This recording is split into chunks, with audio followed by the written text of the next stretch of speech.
Bonjour à tous. Aujourd'hui, Béatitude donne la parole à Patricia Pluvinet. Bonjour Patricia. Bonjour. Alors Patricia, tu es médium depuis toute petite, hein. Mhm. Pourtant quand tu définis ton activité sur ton site, tu parles plutôt de transformation, hein. C'est vraiment un mot qui visiblement te tient à cœur. Et d'ailleurs tu poses deux questions que moi j'aime beaucoup. La Ouais. première c'est: connaissez-vous l'histoire du vilain petit canard? Et la Ouais. deuxième, c'est: et si vous acceptiez de découvrir le signe en vous? Mhm. Donc, je pense qu'on a tous, plus ou moins, à certains moments de notre vie, eu l'impression d'être un vilain petit canard. Et je pense qu'on rêve tous de devenir le Ouais. signe qui dort en nous. Donc, c'est ça que tu nous proposes, en fait, Patricia, c'est une transformation. Ouais, c'est vraiment ça. C'est vraiment ce que j'avais à cœur et c'est quelque chose qui était en moi depuis longtemps finalement. Parce que l'histoire du vilain petit canard, un jour j'ai réalisé que c'était quand même bien mon histoire aussi Mhm. et que ça a pris du temps pour que je devienne un signe, enfin pour que je comprenne que j'en étais un déjà. Ouais. Parce que pendant longtemps j'ai cru que j'avais des problèmes, voilà, que c'était moi le problème.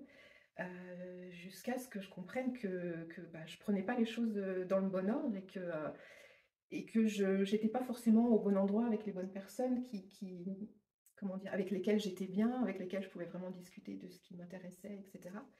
Et donc ça a été tout un parcours pour découvrir, oui, le signe en moi et donc euh, découvrir finalement qu'il y a du beau en soi, qu'on peut être quelqu'un de bien, même si on est différent des autres, parce que notamment la médiumnité a fait que je me suis sentie très très différente, Évidemment. toute petite, quoi. Toute mon enfance a été un petit peu compliquée à cause de ça. Et, euh, et du coup, voilà, ça a fait que j'ai eu l'impression vraiment d'avoir des problèmes et d'être anormale. Mhm. Et ça a été tout un parcours pour découvrir que c'était pas moi le problème en fait, que j'avais plein de qualités et qu'il fallait que je les écoute, que j'aille les chercher et puis que je les laisse sortir, quoi. En fait, ce qu'il faut arriver à faire, c'est de prendre conscience que sa différence est en fait une singularité et que cette singularité, c'est finalement un atout. Oui, Et ça prend du temps parfois. oui. Il y a des gens qui disent que les défauts sont des qualités qui ne sont pas encore ressorties ou Révéler. voilà, qui ne sont pas encore révélées. Je Mhm. trouve que c'est tout à fait ça. Et puis, dans les personnes qui me ressemblent, souvent, effectivement, le parcours a été compliqué parce qu'on était différents. Et nous, on a enregistré que cette différence était une anormalité, un défaut, voilà, un problème. Et en fait, c'est pas du tout le cas. Ben On a oui, à tout à fait partir du notre moment où on se place. rend compte que c'est une richesse plutôt Voilà, qu'un handicap, ça ouais, change tout. Et ça change ouais. complètement la vision Mm. qu'on a de nous-mêmes et de la vie, du Voilà, coup. et du monde et tout, ouais, Mhm. effectivement. Et donc ça, c'est un petit peu une promesse que tu nous fais, Ouais. de pouvoir nous aider, nous accompagner dans cette transformation et justement nous aider à révéler ce beau potentiel qui est en chacun Mm. de nous finalement. Oui, c'est une promesse et j'ai un peu de pression, j'avoue. Mais voilà, j'ai découvert que ce mot transformation, c'était vraiment mon mot il y a Mhm. quelques années. Moi, je me suis énormément transformée et je n'arrête pas. Je transforme les plantes, je transforme les jardins, les lieux, les personnes qui travaillent avec moi aussi.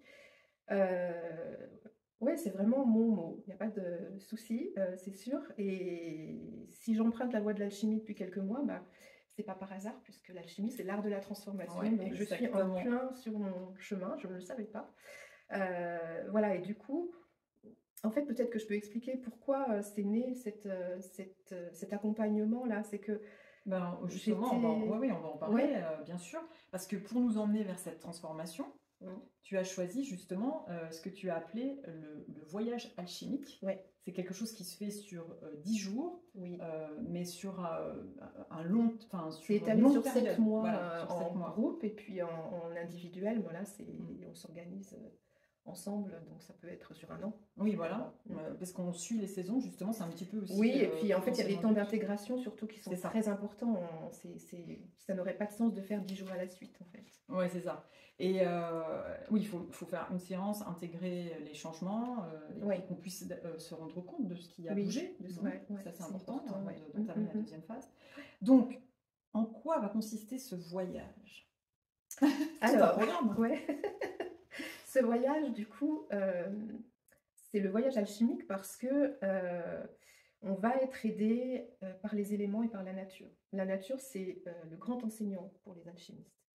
Et les éléments, en fait, font évidemment partie de l'univers, mais nous, humains, on s'en rend pas tellement compte. Alors qu'en fait, ils nous constituent complètement, ils nous structurent. C'est-à-dire qu'on est tous différents parce que les éléments en nous se manifestent différemment. Alors quand tu parles d'éléments, tu parles des 5 Les éléments. 5 éléments, oui. La terre, l'eau, le feu, l'air et l'éther, dont on parle très peu en général. Oui. Est-ce que tu peux juste nous dire 2 mots sur l'éther, pour ceux qui ne savent pas ce que c'est? C'est pas le plus facile, effectivement. L'éther, dans le film, le 5e élément, c'est l'amour. Oui. Et je suis assez d'accord avec ça. Moi, je le rapproche beaucoup aussi de ce qu'on voit dans le bouddhisme et l'hindouisme avec la vacuité, avec cette idée d'un grand tout dans lequel il n'y a rien. Donc un grand vide, un océan de plénitude, de sérénité. Moi, je l'ai expérimenté en méditation. Wow. J'ai été dedans. Donc effectivement, c'est un océan. On n'a même pas envie de revenir. Et ça pose aucun problème de ne pas revenir. Et j'ai bien compris qu'il n'y avait rien, mais il y a tout, effectivement. Et donc, l'éther, il va nous accompagner en dernier. C'est le dernier voyage, ouais, c'est le dernier voyage, à la fois pour aller voir notre estime de nous-mêmes, l'amour qu'on se porte. Tout simplement comme ça aussi. Hein. Ouais, et puis pour ouvrir les portes vers après. Voilà. On ira voir avec l'éther vers quoi ce voyage peut nous emmener encore après, quoi, en fait. Alors du coup, désolée, parce que du coup je t'ai coupé, mais pour faire une petite parenthèse sur l'éther, ça me semblait important que les gens comprennent. Tu disais qu'en fait, l'être humain n'a pas vraiment conscience de ces 5 éléments, de ces 4 éléments, ou de ces 5 éléments, 5 éléments. Ouais. Alors, oui, c'est 5, tout à fait. Alors que finalement, ils nous constituent. Ouais. T'en étais là, du coup. Oui. D'ailleurs, l'Ayurveda et la médecine chinoise travaillent avec les éléments. C'est complètement, ça fait partie vraiment de ces médecines. Nous, on en est très très loin. Mais effectivement, en fonction de comment les éléments fonctionnent et se manifestent en nous, on a un caractère différent, on a des envies différentes, on a des besoins différents aussi. Je ne sais pas, je peux peut-être donner des exemples. Ah oui, donne des exemples. Quelqu'un qui a beaucoup d'air va parler beaucoup, va avoir besoin de bouger beaucoup, va avoir des pensées dans tous les sens, enfin quand il y a un excès. Ouais. Ça peut l'empêcher de dormir, amener beaucoup d'anxiété. À l'inverse, quelqu'un qui a beaucoup de terre, voilà, il va être là comme ça dans le canapé, il va avoir un mal à bouger, vraiment, ça va être compliqué pour lui de se lever, de faire quoi que ce soit. Ah, ouais. Donc lui, il a besoin d'air et de feu, par exemple. Et donc l'idée de ce voyage, c'est d'aller avec la nature, avec des expériences. C'est vraiment pas dans le mental. On va pas aller analyser quoi que ce soit, réfléchir. Ce que je veux proposer, c'est des expériences, beaucoup par le corps et donc avec la nature, pour qu'il y ait des prises de conscience et des révélations et des intégrations directes, ou presque. Mais dans certains cas, c'est vraiment instantané. Et le but, c'est d'abord déjà de se comprendre, de comprendre comment je fonctionne. Voilà. Et du coup, après, éventuellement de rééquilibrer si besoin. Donc avec l'air, on va aller explorer le monde du mental, de la pensée, des croyances. Avec la terre, ça va être le corps et l'incarnation. Voilà. Est-ce que je suis vraiment là? Est-ce que j'en profite ou pas? Est-ce que j'ai envie d'être ailleurs? Avec l'eau, c'est le monde des émotions. J'oublie le feu. Le feu, c'est ce qui me met en vie, en fait. C'est ce qui fait que je me lève le matin. C'est ce qui met en action. C'est ce qui met en action aussi. Et c'est ce qui donne envie de rayonner aussi, de se montrer au monde. Voilà. Et puis les terres, c'est plus...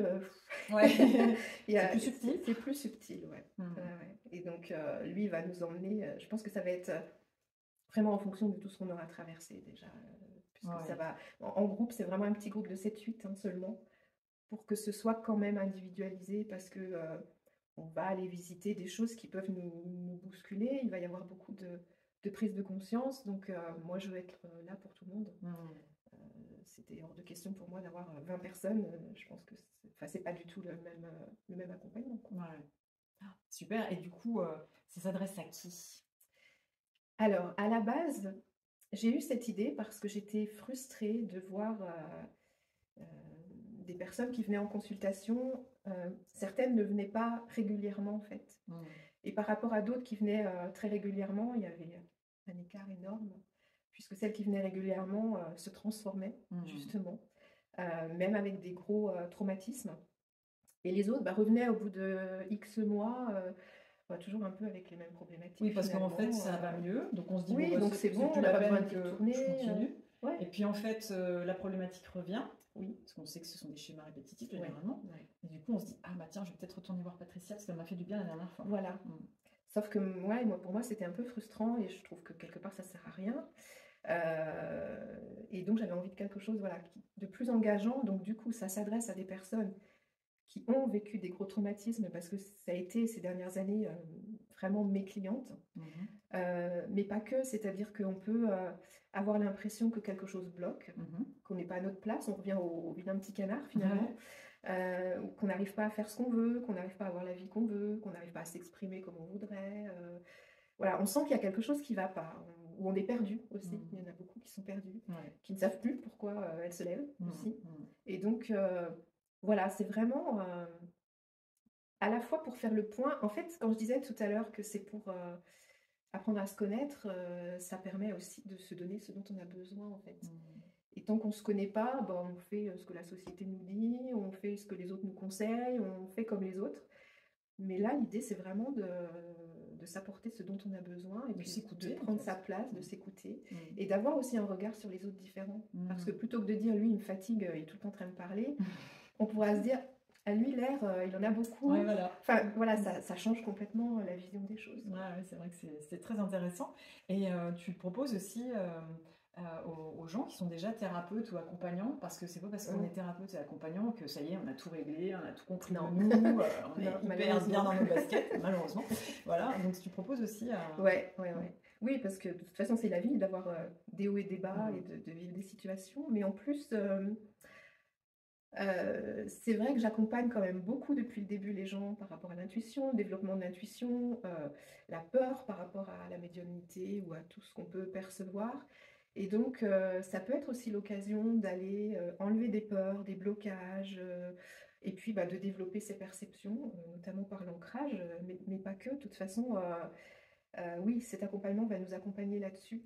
Et j'ai prévu aussi d'aider les personnes à apprendre à s'écouter, à écouter les petites voix qu'on a en nous, qu'on n'écoute pas ou on n'est pas trop sûr. Et il y a plein de manières de les écouter. Alors la nature, pour ça, c'est génial. Mais je pense qu'on fera aussi ce qu'on appelle l'écriture inspirée ou automatique, ou je ne sais plus, elle a plein de noms. Mais voilà, ça c'est aussi une méthode pour recevoir des enseignements, des conseils et être rassuré au quotidien en fait. Donc de toute façon, tout ce qui est intuition, tout ce qui est connexion va être travaillé. Et puis comme c'est des petits groupes ou en individuel, évidemment, ça va s'adapter aux besoins de la personne et aux problématiques de la personne. Et si ça se trouve, normalement, même en groupe, tout le monde aura plus ou moins les mêmes besoins ou les mêmes problématiques. Oui, parce qu'on n'est pas par hasard ensemble. Oui, exactement. Souvent, un groupe se trouve raccord sur la problématique principale à travailler. C'est vrai ça. Donc, dans cet intitulé, Voyage alchimique, on entend bien la notion de voyage comme un voyage initiatique. Et puis, on entend l'alchimie, donc la transmutation, cette fameuse transformation dont tu parles beaucoup et dont tu parles très bien. En fait, l'alchimie, qu'on appelle aussi la voie royale, c'est quelque chose qui s'est imposé à toi il n'y a pas très longtemps. Non. Est-ce que tu veux nous raconter comment et là où ça t'amène en fait?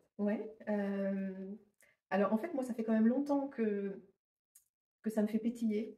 En fait, je ne comprenais pas grand-chose, j'avoue. Et apparemment, on est assez nombreux à être un peu dans cet état de joie, de pétillement, sans comprendre grand-chose.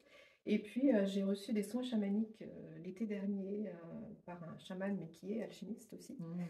Et il m'a conseillé de lire un livre. Et là, je me suis aperçue que je comprenais beaucoup mieux qu'avant.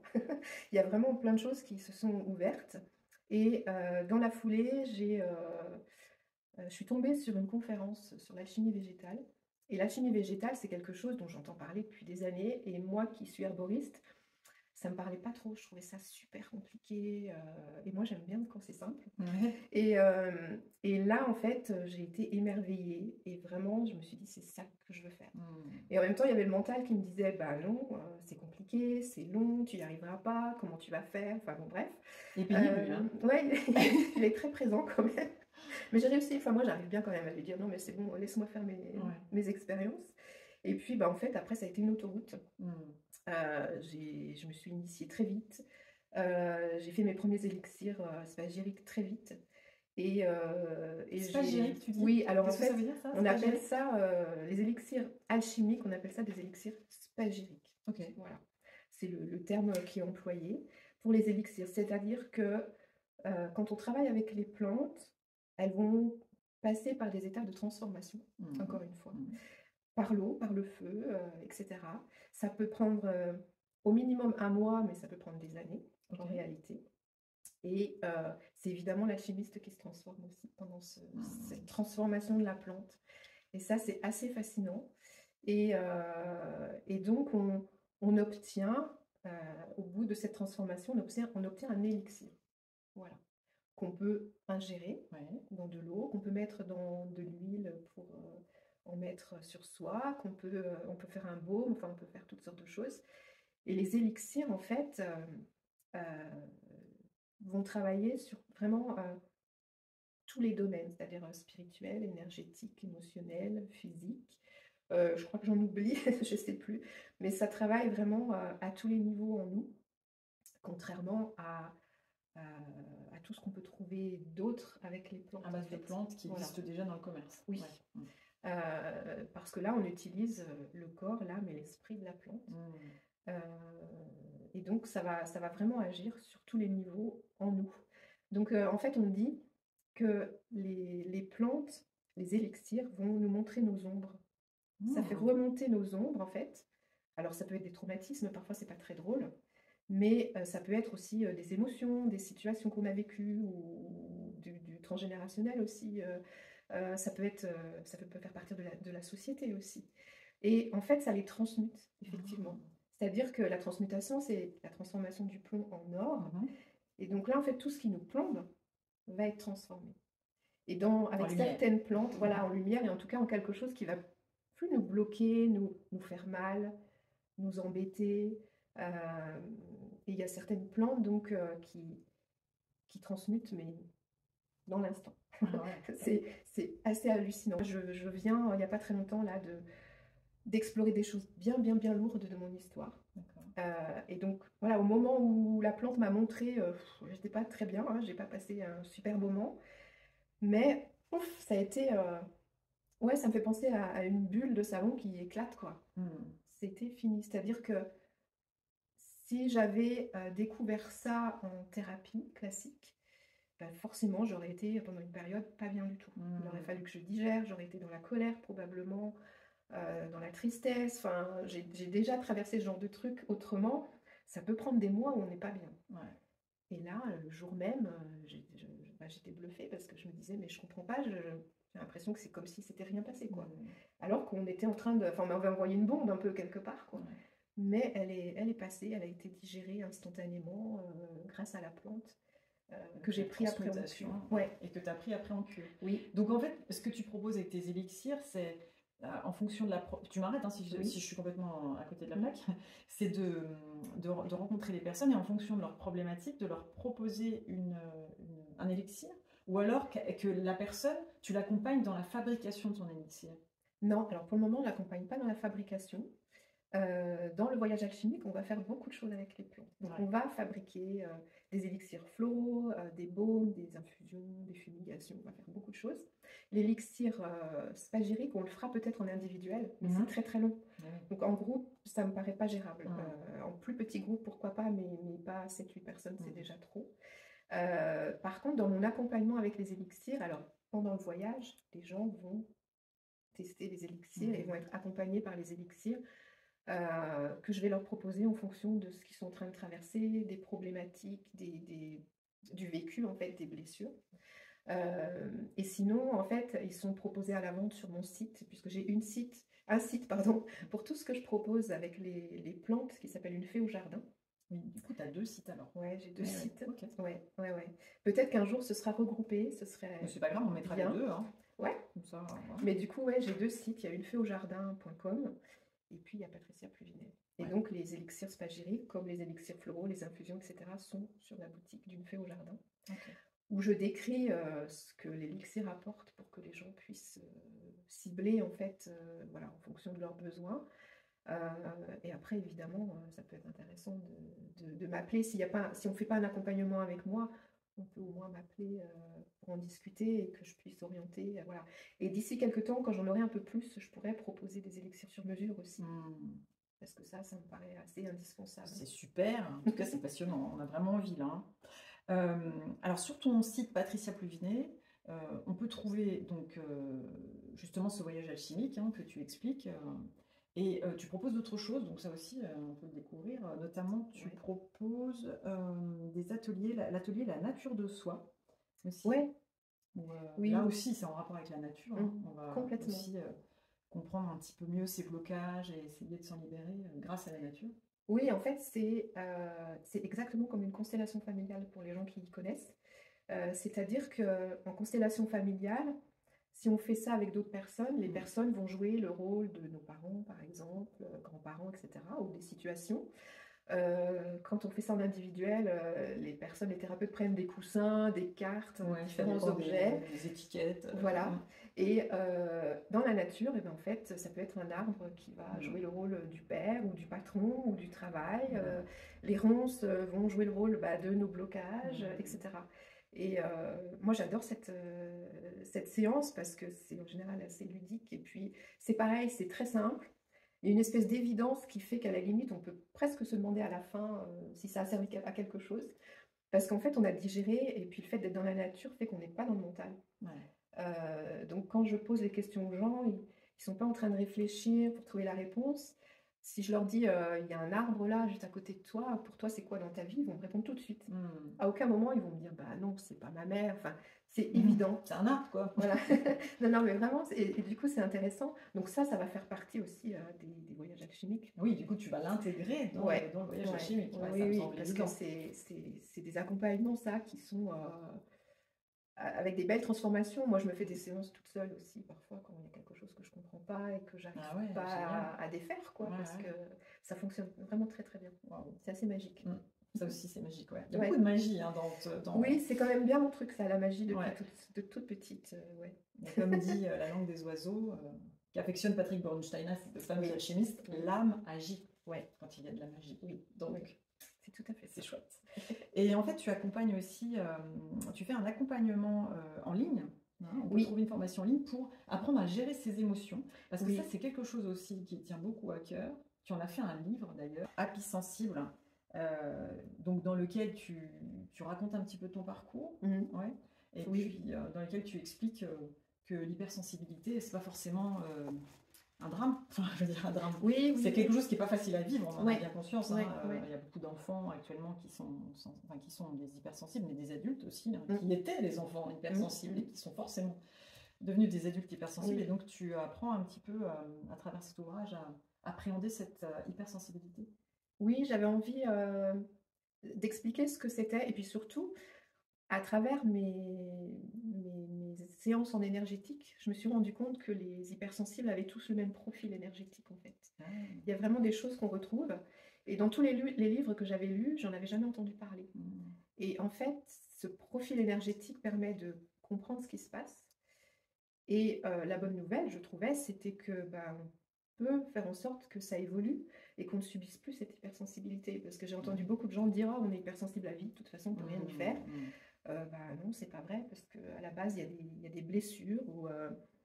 Alors, ça peut être des blessures que nous, on a vécues, qu'on a subies, mais ça peut être vraiment dans notre famille, des personnes qui ont subi des situations, des traumatismes, et ça se transmet. Et en fait, c'est un système de protection de l'hypersensibilité. En fait, on a des antennes énormes. Donc, on a par exemple un chakra turquoise qui est énorme. On a un champ vital qui est énorme par rapport aux autres. Et ça fait que on est poreux. C'est comme si on disait au monde extérieur, allez, venez, venez, j'ai besoin d'infos pour prévenir, en fait, pour se protéger. Alors après, du coup, tout le parcours, c'est d'apprendre à se débarrasser de ça. Enfin, en tout cas, on n'en a plus besoin. À partir du moment où on n'est plus face à un danger, on n'a plus besoin de se protéger parce qu'on se fait complètement envahir tout le temps par les émotions des autres, par les pensées, même physiquement. On peut ressentir les maladies des autres. Moi, j'étais vraiment comme ça. Et c'est très pénible à vivre, c'est très compliqué. Et donc, à partir du moment où j'ai découvert ça, pour moi, ça a été vraiment une révélation, parce que tu sais que tu peux faire quelque chose et tu peux te faire accompagner en énergétique avec différentes façons de faire. Et ça marche très très bien. Ouais. Ce n'est pas une fatalité. Non, pas du tout. Voilà. Non, non. Ça peut même devenir une grande force, hein, parce que Oui, voilà, quand on est médium, quand, évidemment que cette hypersensibilité te permet de capter des informations. oui, oui. Donc, Ouais, surtout dans l'accompagnement des autres. dans l'accompagnement des autres, c'est essentiel finalement. Mais Tout le monde n'a pas cette hypersensibilité. Et là, c'est vraiment un atout. Là, c'est un pour le atout. coup, hein. Donc ton livre, on peut le trouver en version numérique ou en version Oui, papier, oui. directement sur ton site web. Hein. Tu as un lien qui va sur Librinova. Oui, et puis sinon, il est aussi dans certaines librairies. On peut le commander chez les libraires et puis en ligne aussi, dans toutes les librairies en ligne. Ok, c'est super. Merci infiniment, Patricia, d'avoir répondu à mes questions. Merci. Tout ce que tu fais est passionnant. Ça donne très envie d'essayer. Ouais, moi, j'ai très envie de démarrer cet accompagnement puisqu'il n'a pas démarré encore. Ouais. Et bien, écoute, on te souhaite d'avoir un joli premier groupe de Ouais. 7-8. Ouais. Et voilà. Merci, Merci Patricia Merci. de m'avoir reçue. Et très bonne journée à tous. À très bientôt.